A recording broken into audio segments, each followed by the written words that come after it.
Put the needle on the record. Brunson stops on a dime, launches. Oh yeah! Jalen Brunson buries it. They give it to B. All right, here it is. Bernard looking for 50, and he's got it. Back-to-back 50-point games for Bernard King. Now has Starks for Ewing. Ewing with the spin. Ewing, yes! 1 8 seconds remaining.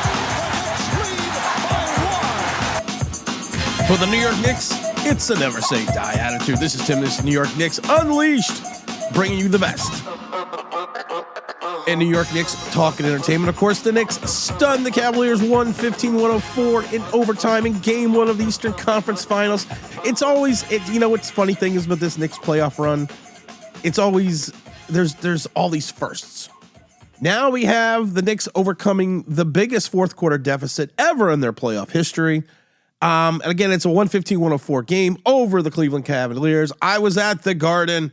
My throat is blown out. I could barely talk. But going down by 22 with 7 minutes and 52 seconds left in the game, the Knicks outscored the Cavaliers 44-11. I'm going to say that again. In 7 minutes and 52 seconds, the Knicks outscored the Cleveland Cavaliers 44-11. They shot 71% from the field compared to the Cleveland Cavaliers 22%. It was one of those moments. It was one of those games when you looked at it, you thought the Knicks were dead in the water. You came out a little, the Knicks came out a little flat, but a little hyped up all at the same time. They were only down by 1 at halftime, and in that third quarter, things just the wheels just fell off the proverbial bus. But then, as always, the real Knicks emerged, and they go on that huge run. Like we said, 44-11, shooting 71%. They rattled off 30-8 run to end the fourth quarter to force overtime. Brunson had 15 of those points, going 7 for 9.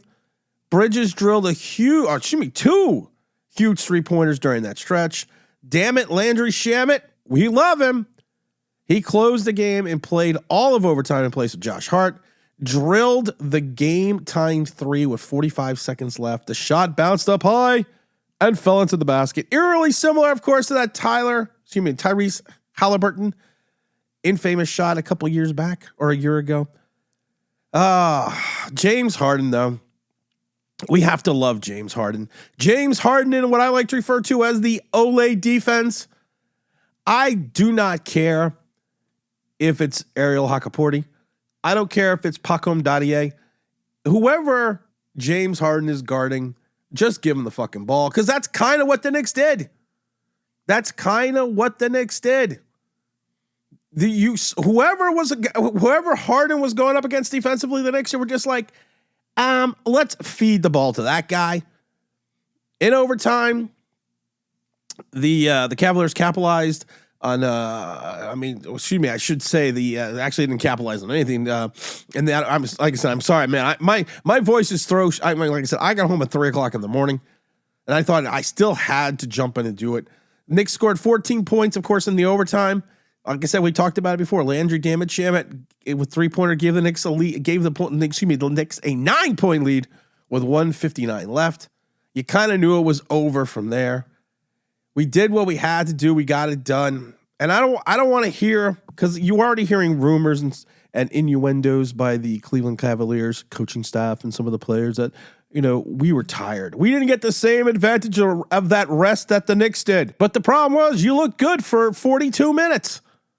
It then the wheels just completely fell off the bus. It's funny. They got rid of Darius Garland to bring in James Harden. Cleveland Cavaliers did, and I never liked the trade. I think a lot of the failures the last couple of years were placed on Darius Garland and not Donovan Mitchell.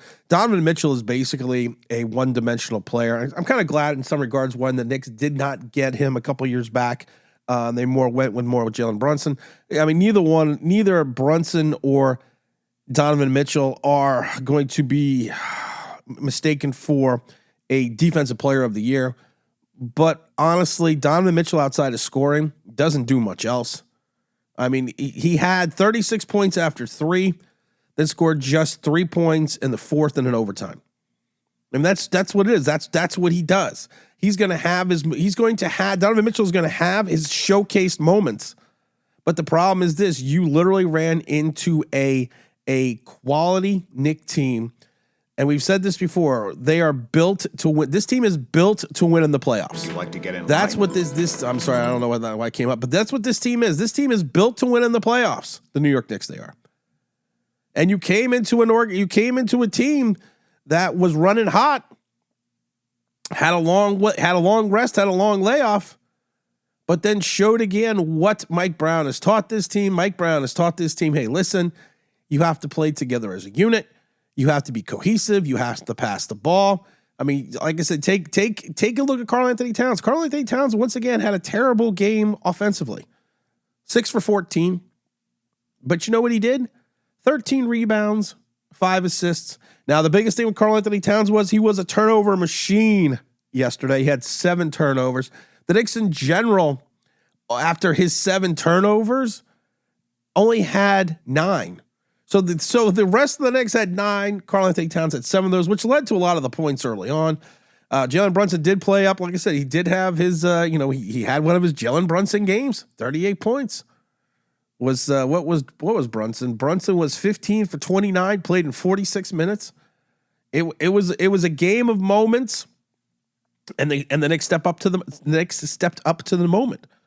And like I said, it's the thoughtfulness of the Olay defense by James Harden and his playoff collapse, which always happens. He's going to come up with the big shots. He's going to have his moments, but James Harden was 5 for 16 for 15 points. Donovan Mitchell was 12 for 23 for 29. Also had 4 turnovers. You had, between Harden and Mitchell, you had 10 turnovers. Again, it's the Knicks defense. It's the ability to go deep on the bench when needed. They didn't really have to tonight. I believe the Knicks gave them about 20 points off the bench.